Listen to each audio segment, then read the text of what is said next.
Μάθε εσύ ταξιδευτή και ξένιαστε διαβάτη.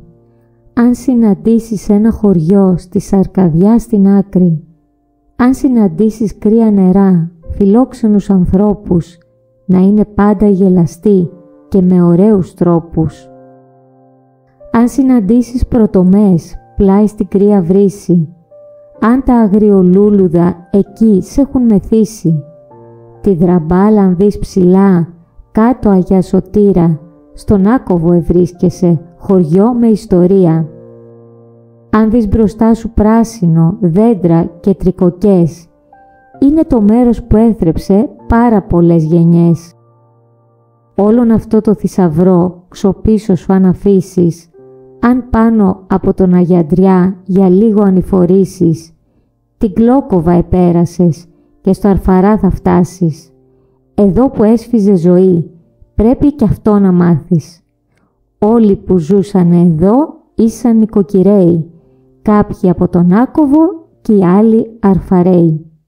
Παπουτσού, Άγιος Θόδωρος, Αγιαντριάς, Λάκες Νικολόγιαννη, Μορογιαννέκη Δρομόβρηση και άλλες περιοχές αποτελούν το πλούσιο λεκανοπέδιο της Κλόκοβας, όπου πολλοί Ακωβίτες και Αρφαρέοι όπως ο Λαγογιάννης, ο Νικολόγιαννης, ο Λοχίας, ο Κρέπης, ο Γαλούσης, ο Τραχανογιώργης, ο Φουσέκης, ο Μορογιάννης, η Τζουβελέη, ο Αρεστηράκης, το Τσιογκάκι και άλλοι διέθεταν σε αυτό αγροκτήματα, κοπάδια και βοσκοτόπια, από τα οποία τράφηκαν γενιές και αποτελούσαν σημεία αναφοράς και συνάντησης για τους παλαιότερους. Κάτω από αυτές τις συνθήκες ήταν φυσικό να εδραιωθούν φιλίες, συγγένειες, κοινή σκοπή και ανταλλαγές προϊόντων. Σήμερα, όπως βλέπουμε, αυτές οι περιοχές έχουν δασωθεί. Οι παλαιοί μουλαρόδρομοι με δυσκολία διακρίνονται. Αυτές τις εικόνες, τις ασχολίες και τις ανησυχίες θα προσπαθήσουμε να μεταφέρουμε μέσω διηγήσεων των παλαιωτέρων, ώστε να αναδείξουμε την παράδοση, τον πολιτισμό και τα κοινά στοιχεία που παλαιόθεν μας συνδέουν. Οι εκκλησίες αποτέλεσαν το βασικό συνδετικό στοιχείο και χαρακτηριστικό των κοινοτήτων. Εξέφραζαν τη θρησκευτική αλλά και τις επιμέρους ταυτότητες των ανθρώπων που συγκροτούσαν μια οργανωμένη κοινωνία. Στο Άνω Αρφαρά η κεντρική εκκλησία ήταν της Αγίας Παρασκευής ως Πολιούχου, που χρονολογείται από το 1830 με τον Νεονόβιο Πλάτανο ως σημείο αναφοράς. Βρισκόμαστε στο Πάνω Πηγάδι, στο Πάνω Αρφαρά. Μαζί μας είναι ο τελευταίος από τους τελευταίους επιζώντες του Άνω Αρφαρά, ο Δημήτρης ο Ταραχάνης του Περικλή. Μένει μόνιμα εδώ και πολλά χρόνια. Το πηγάδι λοιπόν αυτό θεωρείται το κεντρικό από παλιά, από ιδρύσεως προφανώς του Άνω Αρφαρά. Εδώ οι άνθρωποι από αυτό το πηγάδι ζούσαν τα νοικοκυριά τους, τα ζωντανά τους. Από εδώ έπαιρναν το πηγάδι με τους μπουγέλους, με όλα τις συσκευές τέλος πάντων και το πήγαιναν στο σπίτι τους, γιατί δεν υπήρχε και άλλη επιλογή. Εδώ γύρω από, ακόμα και τα ζώα τα άφερναν εδώ για να τα ποτίσουν. Λοιπόν, το Πάνω Πηγάδι σε συνδυασμό λοιπόν με την εκκλησία της Αγίας Παρασκευής είναι το σημείο αναφοράς. Αν κάποιος έρθει στο Πάνω Πηγάδι και στην Αγία Παρασκευή θεωρείται ότι είναι Αρφαραίος, Πάνω Αρφαραίος. Με τους Ακωβίτες έχουμε σχέση τώρα ή με την Πολιανή? Πόσο κοντά είναι το Πάνω Αρφαρά με τον Άκωβο ή από τα χρόνια που θυμάσαι? Είναι μακριά ο Άκωβος, η Πολιανή είναι κοντά. Είχαμε κοινό σημείο την Κλόκοβα. Γειτόνι ήμασταν με την Κλόκοβα. Και από τα παλιά τα χρόνια με τους Ακωβίτες στην Πεθεριά είχαμε. Γειτονικά χωριά. Στην Πεθεριά και στην Πεθεριά. Τα σύνορα ήταν στην Κλόκοβα, η δυτική Κλόκοβα ήταν Αρφαρέκη και η ανατολική ήταν Ακωβίτικη. Τα χώριζαν ένα ποταμάκι, ένα αραματάκι. Υπήρχε μια φιλική σχέση με τους Ακωβίτες. Ναι, ρε φίλε, και υπάρχει ακόμα. Υπάρχει ακόμα, έτσι. Διατηρούμε. Υπάρχει, ναι. Εγώ μιλάω με ανθρώπους εκεί πολλούς. Πας στον Άκωβο καμιά φορά? Πάω. Στο μαγαζί του, πώς το λέμε, του Πανεγό, του Μήτρου. Του Φικάρη. Τα πηγάδια και οι βρύσες επιτελούσαν πολλαπλούς ρόλους. Αυτόν της σύνδρευσης του οικισμού, του σημείου συνάντησης και κοινωνικής συναναστροφής. Αυτό λοιπόν είναι ένα ακόμα πηγάδι, το οποίο ήταν το πηγάδι της Ρούγας, έτσι το αποκαλούσαν. Η λέξη Ρούγα δεν είναι τυχαία. Τα χρόνια εκείνα οι γυναίκες βίωναν μάλλον ένα καθεστώς αποκλεισμού. Δεν μπορούσαν να πάνε στα καφενεία. Άρα λοιπόν ο συνδυασμός της συλλογής του νερού για όλες αυτές σήμαινε και ένα σημάδι, ένα σημείο, ένα χρόνο κοινωνικότητας. Μαζευόντουσαν λοιπόν άτυπα κάποιες συγκεκριμένες ώρες της ημέρας, είχαν μαζί τους για τη συλλογή νερού τους κουβάδες, μπουγέλους τους λέγαμε τότε εμείς, προκειμένου να κάνουν την συλλογή για να έχουν στο σπίτι τους, να κάνουν τροφοδοσία κλπ, για να έχουν να πιούν, να μαγειρέψουν κλπ. Από τον ορεινό όγκο του Άνω Αρφαρά μπορούμε να διακρίνουμε τον γειτονικό Άκωβο, όπου η επικοινωνία και η μεταφορά εμπορευμάτων στη μεγάλη και επίπονη αυτή διαδρομή γινόταν μόνο με μουλάρια ή γαϊδούρια. Αυτό δεν αποτέλεσε όμως εμπόδιο για την ανάπτυξη σχέσεων μεταξύ των δύο κοινοτήτων. Σε υψόμετρο 871 μέτρων δυτικά του Ακώβου ευρίσκεται το Άνω Αρφαρά ή Πάνω Αρφαρά για τους παλαιότερους. Κατά μία εκδοχή η ονομασία του προέρχεται από τον Ιππειρώτη Τσοπάνο Αρφαρά, που έστησε εκεί το γκρέκι του, δηλαδή τη στάνη του. Η πρώτη ονομασία του χωριού ήταν Γκρέκι του Αρφαρά. Μια άλλη εκδοχή είναι ότι το χωριό ιδρύθηκε από κατοίκους του Αρφαρά Αιγύρας, οι οποίοι έδωσαν το όνομα του χωριού τους στον νέο οικισμό. Η μετοίκηση των κατοίκων από τα Άνω Αρφαρά στα Αρφαρά, που βρίσκονται στον κάπο της Μεσσηνίας κοντά στην Καλαμάτα, έδωσε στο νέο χωριό Αρφαρά δυνατότητες ανάπτυξης σύγχρονων χαρακτηριστικών και αποτέλεσε κέντρο δραστηριοτήτων της ευρύτερης περιοχής. Τα 1100 μέτρα ύψος, σε βουνοπλαγιά που αρχίζει από τους πρόποδες του Αηλιά και τελειώνει στη Χόκεμα, στον κάπο της Παναγιάς είναι σκαρφαλωμένος ο Άκωβος. Αποτελείται από 3 συνοικίες, το χωριό, το Μαχαλά και τα Γούπατα. Τα σπίτια του, πάνω από 200, είναι χτισμένα αμφιθεατρικά, ανάμεσα σε δέντρα, οποροφόρα και μη. Η ονομασία Άκωβος τοποθετείται στην εποχή της Ενετοκρατίας και προήλθε από το λατινικό «aqua», δηλαδή νερό, λόγω των πολλών πηγών που υπήρχαν στην περιοχή. Περίπου έναν αιώνα αργότερα, ο Θεόδωρος Κολοκοτρώνης παντρεύτηκε την Ακοβίτισσα Εκατερίνη Καρούτσου και έζησε στον Άκωβο 12 χρόνια. Εκεί απέκτησε περιουσία, έγινε νοικοκύρης, με σπίτι, μήλο, χωράφια. Ο Νικηταράς τον είχε θείο, επειδή η μητέρα του ήταν επίσης Ακοβίτισσα και αδελφή της Εκατερίνης. Στη Δραμπάλα, κοντά στον Άκωβο, ο Κολοκοτρώνης αναχέτησε για πρώτη φορά τον Ιμπραήμ. Με αυτή τη βαριά ιστορική κληρονομιά, ο Άκωβος έπαιξε και σημαντικό οικονομικό ρόλο στην τριγύρω περιοχή, καθότι υπήρξε και κέντρο κατασκευής, επισκευής και διάθεσης κάθε είδους γεωργικού εργαλείου και υποδηματοποιίας. Το σημείο που συναντιούνται τα Αρφαρά με τον Άκωβο είναι το έφορο υψίπεδο της Κλόκοβας. Οι ιστορικές μελέτες και τα χαλάσματα που υπάρχουν εκεί μαρτυρούν την ύπαρξη αρχαιότερου πολιτισμού. Κλόκοβα, σλαβικό όνομα που σημαίνει ασπραγκαθοβούνι. Ίσως να εννοεί το γνωστό μας ακανθώδη θάμνο, την τρικοκιά ή ξαγκαθιά που ευδοκιμεί σε εκείνη την περιοχή. Η εγκατάσταση των Σλάβων στην Πελοπόννησο έγινε τον 8ο αιώνα, οι οποίοι αποτελούνταν από 2 φύλλα, τους Εζερίτες και τους Μιλικούς.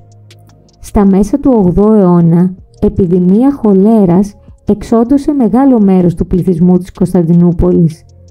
Ο αυτοκράτορας Κωνσταντίνος ο Πέμπτος, ο ονομαζόμενος Κοπρόνημος, έφερε στην Κωνσταντινούπολη κατοίκους και από την Πελοπόννησο για να αυξήσει τον πληθυσμό της πόλης που είχε μειωθεί αισθητά. Την κάλυψη του κενού που δημιουργήθηκε με τη μετακίνηση του πληθυσμού ανέλαβαν οι Σλάβοι. Οι Μιλικοί εγκαταστάθηκαν στις δυτικές πλαγιές του Ταϊγέτου. Αυτοί τελικά φαίνεται να ίδρυσαν τον οικισμό Κλόκοβα. Τόσο οι Εζερίτες όσο και οι Μιλικοί απέφευγαν τις παιδινές περιοχές. Διατηρούσαν τη θρησκεία, τη γλώσσα, την κοινωνική οργάνωση σε πατριές και τον ομαδικό βίο. Μετά τον 9ο αιώνα όμως θα ενσωματωθούν με τον ελληνικό πληθυσμό και θα εκχριστιανιστούν. Από τότε ίσως εγκαταλείφθηκε και η κατοίκηση του οικισμού. Η Κλόκοβα υπήρξε το σημείο καθημερινής συνάντησης αρφαρέων και ακοβιτών, είτε καλλιεργώντας τα γειτονικά χωράφια τους, είτε βόσκοντας τα γιδοπρόβατά τους. Η ειρηνική συνύπαρξη των δύο χωριών οδήγησε και σε συνοικέσια. Η Βικτωρία Κρέπη Φουσέκη, νύφη στα Αρφαρά, από τον Άκοβο, μας εξιστορεί. Θυμάμαι, ήμουν το μεγαλύτερο παιδί του πατέρα μου, 4. Μία κόρη και 3 αγόρια, αδέρφια. Εγώ ήμουν μεγαλύτερη, τα μεγάλωσα, μετά φύλαγα με τα γίδια. Γίδια και πρόβατα φύλαγα, ήμουν τσουπανίτσα. Και τότε που ήρθαν οι Γερμανοί που βάλανε φωτιά, εμείς ήμασταν εδώ πέρα στο Μαντρί. Με τον πατέρα μου και τα αδέρφια μου και η μάνα μου. Και έκαιγαινε οι φωτιές στο χωριό. Κάηκε το σχολείο και σπίτια. Τότε θυμάμαι. Και φύγαμε και ήταν και ο μπάρμπα μου, ο Γκίτας, ο Πολυφορμόπουλος με την αδερφή του πατέρα μου. Και πήγαμε από εκεί κατά την Κλόκοβα σε μια ρεματιά και ανάψαμε φωτιά τη νύχτα για να μην βγουν δόθια και να ξεχώσουν. Τέλος πάντων μεγάλωσα, μετά παντρεύτηκα, ήρθα στα Αρφαρά. Πήρα το Γρέπη, το Θοδωράκι, αλλά αυτός πέθανε στα 40 χρόνια από λευκαιμία. Και μείνανε 2 παιδάκια, το ένα 6 χρονών και το άλλο 12. Τα μεγάλωσα μόνη μου. Τώρα κι εγώ δεν μπορώ μόνη μου να κάτσω στα Αρφαρά. Έχω πάει στην Αθήνα στο γιο μου. Κλόκοβα, τόπος ιστορικός, τόπος έφορος, τόπος μυστηρίου. Στις αναμνήσεις όσων έζησαν εκεί αποκτά προϊόντος του χρόνου μυθικές διαστάσεις. Λέγεται Κωνσταντίνο Φουσέκη, γεννήθηκα το 1937 στον Άκοβο και συγκεκριμένα έξω από τον Άκοβο στις Πλώσεβες, στα Σπαλιθάρια τα λέμε, δηλαδή μεταξύ Ακόβου και Κλόκοβας, καταλάβεις. Ο Άκοβος είναι ανατολικά και η Κλόκοβα είναι δυτικά, θα λέγαμε. Εκεί, αγαπητέ μου, εκείνη την εποχή που ήμουν παιδί εγώ, ήταν τα καλύτερα χτήματα, χωράφια. Ήταν λάκες ολόκληρες και πεζούς με κοκκινόγωμα και να δεις, θυμάμαι συγκεκριμένα, στην κατοχή λίγο αργότερα, να δεις ρεβίθια και να είναι, να κοιτάς, Παναγία μου, ρεβίθια και φακές γινόταν πολύ. Ξέρεις, το χωριό μας φημιζόταν τότε, οι καλύτερες φακές στο εμπόριο ήταν φακές, αλλά επειδή το εμπόριο γινόταν από το λοντάρι, φακές λονταρίου είχαν πάρει τίτλο. Οι πιο βραστερές, οι καλύτερες φακές ήταν φακές Ακόβου. Και την άλλη χρονιά σπέρανε χιτάρια, γιατί αυτά τα ψυχαρτία αφήνουν κάτω άζωτο και γίνεται πιο καλύτερα. Πάρε να σπέρεις κάθε χρόνο το ίδιο προϊόν. Κλόκοβα βασικά αρχίζεται χωρίς σε 2 μέρη θα λέγαμε, την κάτω Κλόκοβα και την πάνω Κλόκοβα τη λέμε εμείς. Η κάτω Κλόκοβα είναι μόλις ανεβούμε από ένα λόφο μετά από τα Σπαλιθάρια και κατεβούμε πίσω στο ρεματάκι, είναι ένα ρέμα που αρχίζει από τον Αγιώργη δίπλα και καταλήγει κάτω, φτάνει μέχρι την Πολιανή. Εκεί είναι η κάτω Κλόκοβα και φτάνει και τα σύνορα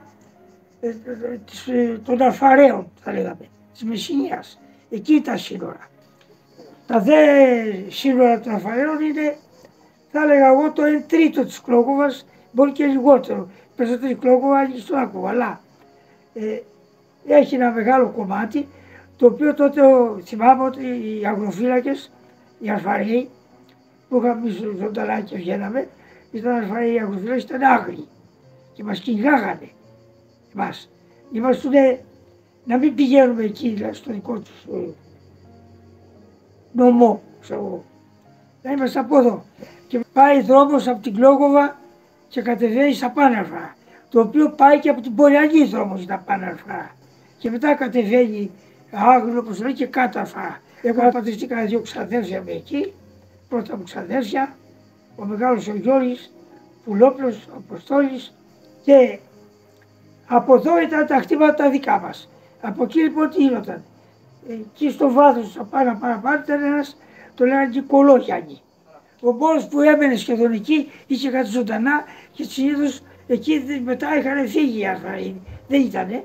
Εκεί ο μόνος που έμενε τελευταία. Είχε κάτι λαχανίδες, εκεί το μόνο που θυμάμαι από τώρα, λίγο στράπελο.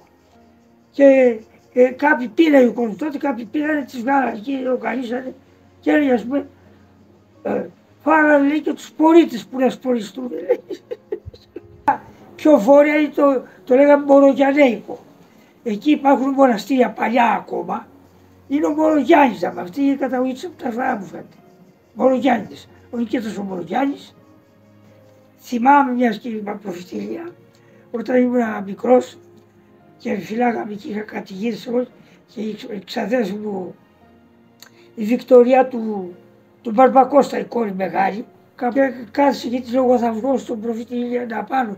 Είχα περιέργεια να βγω να δω πίσω παιδί μου την Μεσσηνία. Και βγήκα πάνω, ήταν άλλο πιο πέρα λόγο, βγήκα τέλος πάντων, είδα εκεί πέρα και τι να δεις από εκεί. Και αυτό μου έχει μείνει, το θυμάμαι που βγήκα πάνω εκεί. Έχουν και σε ένα μέρος κάτι αλόγια μεγάλα, τεράστια, τα οποία είναι κάτω με μεγάλες πέτρες. Βλέπεις πέτρες, θηρία που δεν μπορείς τώρα να δεις. Τώρα πώς τα είχαν φτιάξει τότε, τι μέσα υπήρχαν, υπάρχουν πάνω ήταν ένα μοναστήρι, το οποίο ήταν μετά βυζαντινό οπωσδήποτε, γιατί εγκρεμιστεί βέβαια, δεν ήταν. Και μέσα έκανε φυτρώσει δέντρα κτλ. Ήταν γύρω τα τυχεία να. Εκεί υπήρχε η φήμη ότι υπήρχαν κάτω κρυμμένα χρυσά, λίρες τέτοια χρυσά, σε πύχνα δοχεία. Και είχαν κάποιοι βγάλει σχεδιαγράμματα και ερχόταν τη νύχτα και σκάβανε. Επίσης θυμάμαι που σε πολλά σημεία που είχαν βγάλει είχαν σπάσει πύχνα σαν τέτοια που τα κρύβαν τα λεφτά. Είχαμε ξαδέρφια στα Αρφαρά. Ο πατέρας μου είχε πρώτα ξαδέρφια στα Αρφαρά. Βγαίνανε να πάνε και προς τον πολιτηριά του λέγαμε, να πάνε που ανεβαίναμε, συναντιόμαστε, τους συζητάγαμε. Δεύτερα ξαδέρφια, είχα πολύ κόσμο από εκεί. Δεν θυμάμαι. Ωραίος, καλοί άνθρωποι, ωραίοι. Οι οικογένειες εκεί πέρα για μένα ήταν πάρα πολλές. Πρέπει να ήταν 20 καλύβια, ας πούμε 20 καλύβια, 20 οικογένειες. Αν δεν, για γνώμη δικιά μου, αν δεν γινόταν πόλεμος, θα υπήρχε ένα ολόκληρο χωριό εκεί πέρα.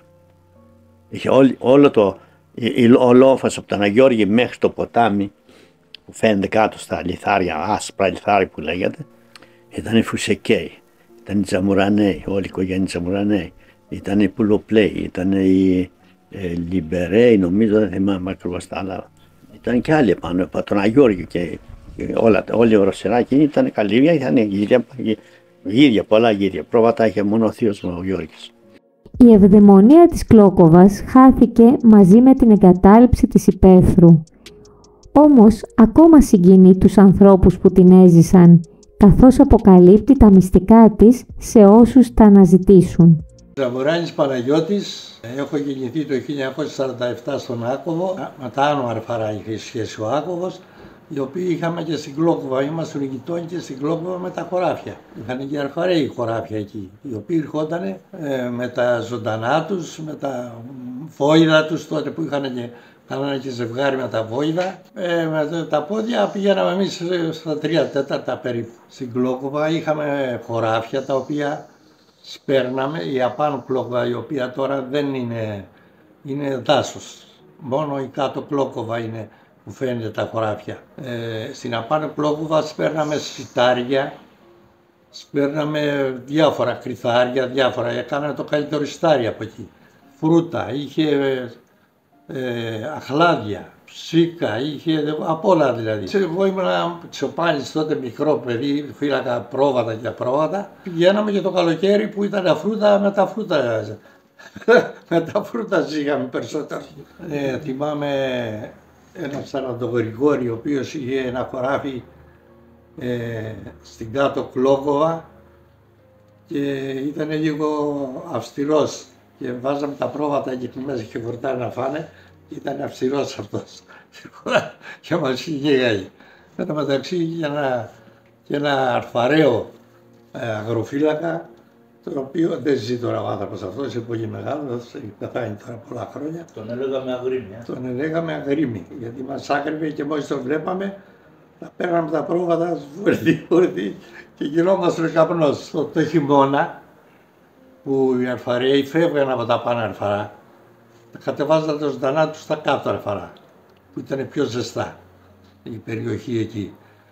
Και ανεβάζαμε εμείς τα πρόβατα εκεί στα αρφαρέικα, εκεί κοντά στα Μαντριά, το χειμώνα. Ανεβάζαμε τα πρόβατα εκεί και είχε βόσκαν εκεί πέρα. Γιατί είχε χορτάρι, γιατί είχε κοπριές εκεί από τα γίδια τους, από τα Μαντριά και αυτά. Και είχε χορτάρι εκεί πέρα. Και μια φορά είχαμε κάνει μια ζημιά, είχαμε ρίξει ένα καλύβι, ένα μαντρί. Έτσι, τραβήξαμε ένα ξύλο και έπεσε σκεπή. Και μετά πήγε ο ιδιοκτήτης, Λαγόγιαννης λεγόταν αυτός, και τα είδε το μαντρί εκεί πέρα, τη στέγη που είχε πέσει, η οποία ήταν με ράπη, δεν ήταν με κεραμίδια, με καλαμιές δηλαδή, όσο καταλάβεις. Και μας είπε, δεν μας έκανε τίποτα, απλώς μας είπε να πάμε τα ξύλα που είναι κάποιες εκκλησίες, οι οποίες ήταν χαλάσματα. Είναι μια εκκλησία εκεί, Άγιος Γεώργιος, στην κάτω Κλόκοβα, το οποίο είχαμε και χωράφι εκεί κοντά. Παλιαγιώρη το λέγαμε, ναι. Εκεί μέσα είχαν σκάψει μέσα στο ιερό και είχαν σκάψει και είχαν ψάξει για λεφτά. Εν τω μεταξύ είχε ακουστεί ότι εκεί υπήρχε στην Κλόκοβα, ότι υπήρχε μια χρυσή καμπάνα, λέγανε και ψάχνανε αυτοί. Είχε και αμπέλια εκεί, γιατί οι πατητήρια υπάρχουν ακόμα τώρα εκεί πέρα. Χαλάσματα δηλαδή, φαινόταν τα πατητήρια που ήταν χτιστά.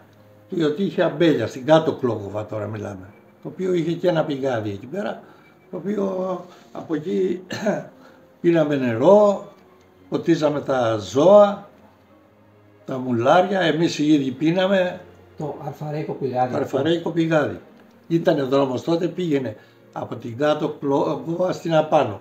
Που στην απάνω Κλόκοβα ήταν που σπέρναμε σιτάρια, ήτανε χωράφια εκεί, σιτάρια απ' όλα. Καλαμπόγια πιο παλιά σπέρνανε. Και το μεταξύ το καλοκαίρι κατεβαίνανε εκεί οι αρφαρέοι από πάνω με τα γίδια, πρόβατα και σμίγαμε. Με τους Λαγογιανναίους εκεί, Κρέπης, ναι, ένας Κρέπης Θανάσης, ο οποίος αυτό, να το πω τώρα αυτό, είχα ένα σιλάκι εγώ και το είχαμε στα πρόβατα, ένα κουτάβι και πήγαινε μες στα πρόβατα. Αυτός το είδε, το ζήλεψε, το κουτάβι αυτό. Και μου λέει, να σου δώσω το κουτάβι, να μου δώσεις το κουτάβι, μου λέει, να σου δώσω ένα τροχάρι. Ένα τροχάρι το βγάλε από τα πρόβατά του. Συμφώνησα εγώ. Του δώσα το κουτάβι και μου έδωσε ένα τροχάρι, το οποίο το έχω και ακόμα στο χωριό. Οι Λαγογιανναίοι ηχόταν από τα ρεφαράκια, γιατί είχαν χωράφια εκεί κάτω. Στην απάνω Κλόκοβα και στην κάτω Κλόκοβα. Ήταν και κάποιος Δαραχάνης, αλλά δεν θυμάμαι που είχαν γίδια και κατεβαίνανε. Διακόπη μετά, γιατί και λιγοστέψανε τα ζώα, μείνανε τα χωράφια, χέρισαν, τώρα είναι δάση εκεί πέρα, δεν υπάρχει τίποτα. Ειδικά στην απάνω Κλόκοβα, άμα θες να πας με τα πόδια, δεν μπορείς να περάσεις πουθενά. Γιατί τα πουρνάρια έχουν κλείσει τους δρόμους που ήταν πρώτα. Πρώτα περνάγαμε τα μουλάρια με δεμάτια, με στάρια. Τώρα δεν υπάρχει δρόμος εκεί, ούτε βλέπεις, ούτε μπορεί να χαθείς κιόλα. Τα ξέρεις που είναι Μίτσο. Εκεί στον Μπαρμπαγιώρη, στο Θανάση, στο Φουσούλη, κάτω εκεί. Κάτω Κλόκοβα. Αυτή είναι κάτω Κλόκοβα δηλαδή. Ναι, κάτω Κλόκοβα. Εκεί ήταν χωράφια, για πηγάδια, πολλά πηγάδια εκεί. Μήπως δείχνει το πηγάδι εδώ. Εδώ τώρα, εδώ κάτι είναι τώρα.